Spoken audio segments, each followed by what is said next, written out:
Thank you, Ambassador Friedman.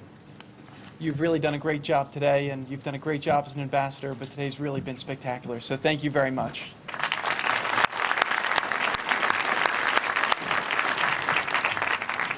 I am so proud to be here today in Jerusalem, the eternal heart of the Jewish people.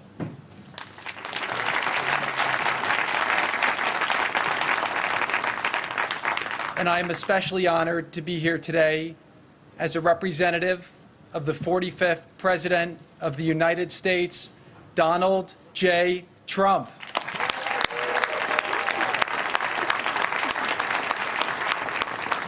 I also want to thank Prime Minister Netanyahu and Sarah for being with us here today to celebrate this historic occasion. Thank you very much.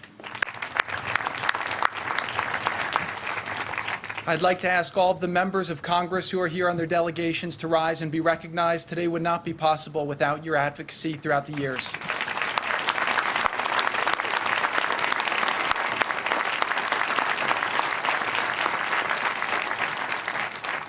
Thank you, Deputy Secretary Sullivan, for leading our delegation, Secretary Mnuchin for your leadership and for your friendship, and of course, Ivanka, thank you for all of the great work you do to help so many people in our country and throughout the world, including me. So I love you.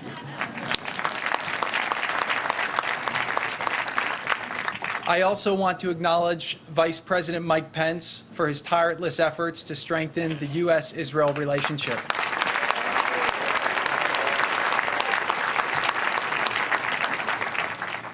In December of last year, President Trump announced to the world that the United States would finally recognize the truth, that Jerusalem is the capital of Israel. He also declared that we would soon move our embassy from Tel Aviv to Jerusalem, and just 5 months later, we are standing on these grounds. While presidents before him have backed down from their pledge to move the American embassy once in office, this president delivered, because when President Trump makes a promise, he keeps it.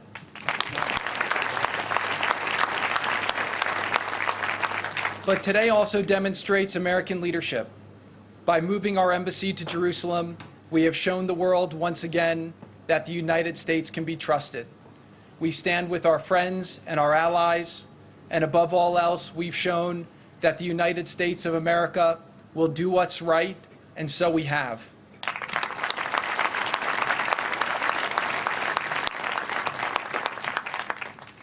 Israel is a sovereign nation with the right to determine its own capital, the same right that is enjoyed by every other country in the world. In taking this action, the United States has also chosen to strengthen the bond between our two countries. Our special bond is the envy of nations throughout the world. This bond is forged through shared history, sustained through shared interests, and immortalized through shared principles. The United States stands with Israel because we both believe in freedom. We stand together because we both believe in human rights. We stand together because we believe democracy is worth defending.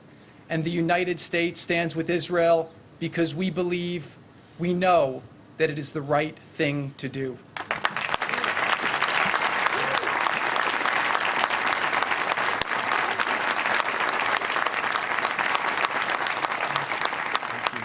When we stand together for the principles and the values we share, we shine a light of justice unto the world. Israel proves every day the boundless power of freedom. This land is the only land in the Middle East in which Jews, Muslims, and Christians and people of all faiths participate and worship freely according to their beliefs.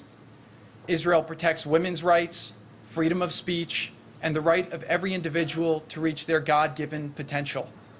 These are the same values that the United States cherishes. These are the values that bind us together. These are also the values that have made Israel one of the most vibrant nations in the world. This tiny population has spurred advancements in technology, medicine, and agriculture, making the world a healthier, safer, and more prosperous place. These are the blessings we hope Israel can one day share with its neighbors. Last week, President Trump acknowledged another truth and kept another promise. He announced his intention to exit the dangerous, flawed, and one-sided Iran deal.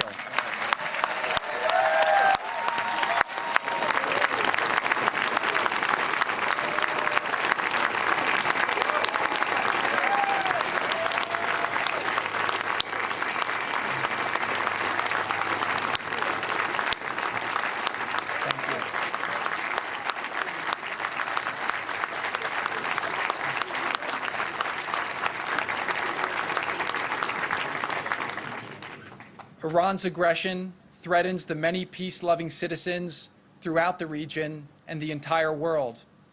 From Israel to Jordan to Egypt to Saudi Arabia and beyond, many leaders are fighting to modernize their countries and create better lives for their people. In confronting common threats and in pursuit of common interests, previously unimaginable opportunities and alliances are emerging. I am also proud to be here today as a member of the team that President Trump has entrusted to lead the efforts to bring peace between the Israelis and the Palestinians. It has been an honor to work with our new Secretary of State, Mike Pompeo,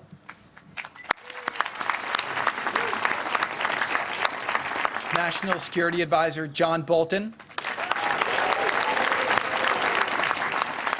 our Ambassador, David Friedman, and our Special Representative, Jason Greenblatt, who really does so much great work. I also want to acknowledge Ambassador Nikki Haley, who really has created a new day for Israel at the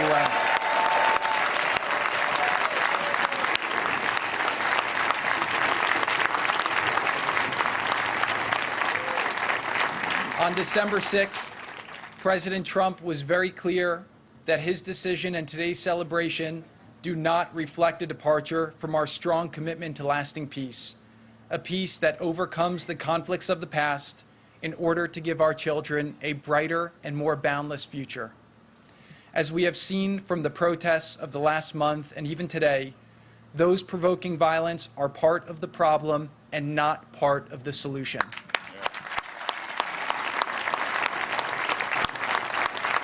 The United States is prepared to support a peace agreement in every way that we can.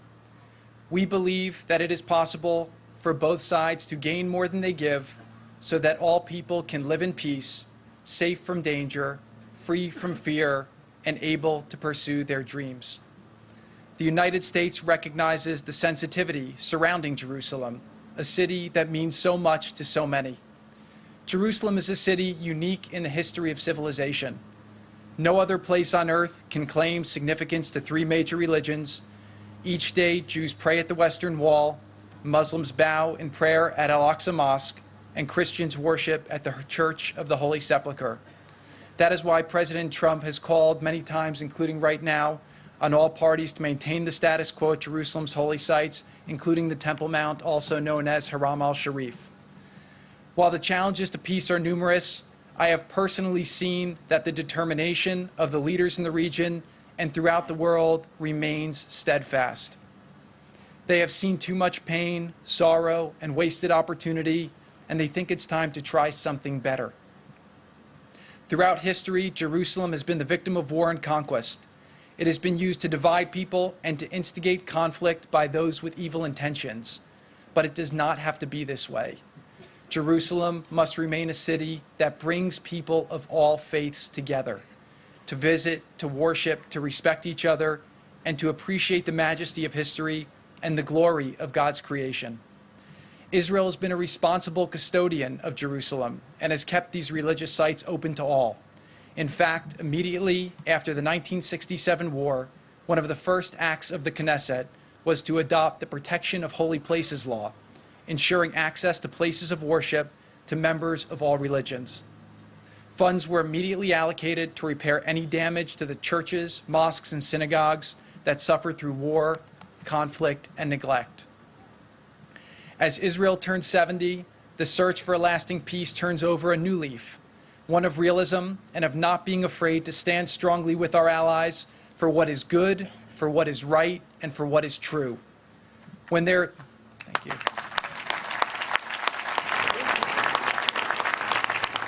When there is peace in this region, we will look back upon this day and remember that the journey to peace started with a strong America recognizing the truth.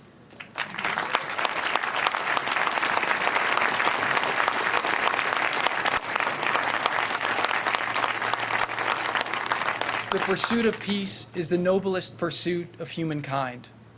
I believe peace is within reach if we dare to believe that the future can be different from the past, that we are not condemned to relive history, and that the way things were is not how they must forever be. It will not be an easy road, and it will be filled with difficult moments and tough decisions, but if we dream big, if we lead with courage, we can change the trajectory for millions from hopeless to boundless.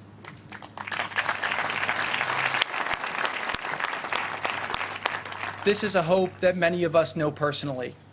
I am here today as a proud American and the grandson of Holocaust survivors. During World War II, my late grandparents Ray and Joseph Kushner fled their homes to the forests of Belarus to escape Nazi persecution. Somehow, they managed to resist the horrors and survive.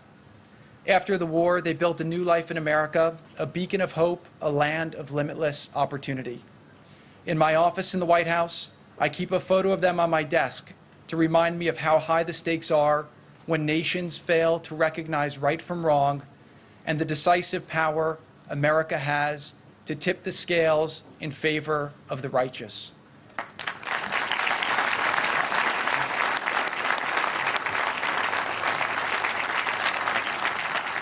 Today, we take another historic step in that direction. I am confident that as a result, our nations will be stronger, our peoples more prosperous, and our futures filled with even greater promise for peace. May God bless you. May God bless Israel. May God bless the United States of America.